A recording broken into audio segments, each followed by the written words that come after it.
So, Dr. Kvedar, at the Center for Connected Health, I think you were um, familiar with mobile applications long before it became part of the mainstream. And I'm just wondering what is going on at the center today? What's top of mind for you?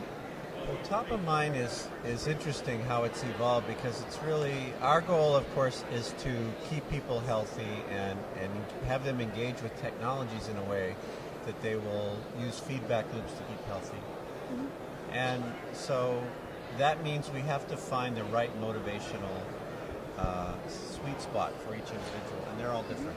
Mm-hmm. So a lot of our work is in learning about that. How can we give you, say, a 5-question something, learn enough about you to start messaging you, and then as your behavior changes, as evidenced by your sensors, change those messages even more to keep you engaged, keep you healthy, keep you on the program. So that's a big one. And then the other big one is just how do we integrate all the genetic information that's coming down the road? The genetic information? Yeah, it's going to be really interesting to do the intersection between genetics and connected health, which we're calling personalized prevention, because it's highly personalized. And the idea is if I know you're at risk for diabetes, maybe I can catch you early on and keep you from getting that by giving you the right connected health program. Mm-hmm.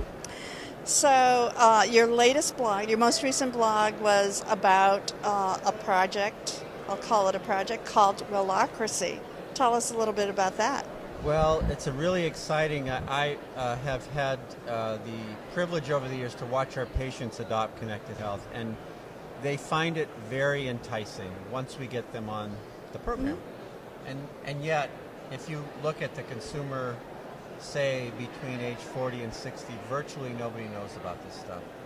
And so Wellocracy is a series of ebooks and a community building website to engage that community, to engage your regular citizens who have not yet caught on to the value of self-tracking and connected health, and bring them into the fold, teach them how to use tracking devices, how to use motivational tools like apps, and how to work healthy behaviors into their life in a way that isn't disruptive to their life. Mm-hmm. So we launch at the Consumer Electronics Show. Our first book is now at the publishers, so it's moving. Website will go live in a couple weeks. And tracking could be habit forming, right? Well, that's the idea. That's the idea. You know, and it will be habit forming as long as we keep that motivational part crisp.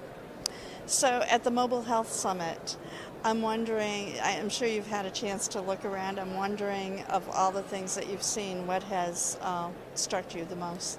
Well, there's always a lot of innovation, and that's fun. These pavilions are fun to walk around. You can spend hours walking around looking at the various startups, and that's always fun.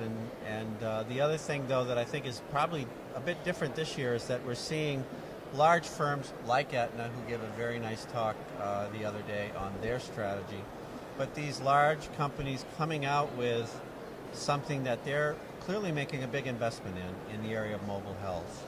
So that's interesting traction. And then the other thing that I rather enjoyed was the things like the open mHealth, the idea that we can build communities around merging all these different apps and devices that are very specific to the individual. So if I use a Fitbit and a Withing scale and something else, that I can get all that in one interface, and it makes sense.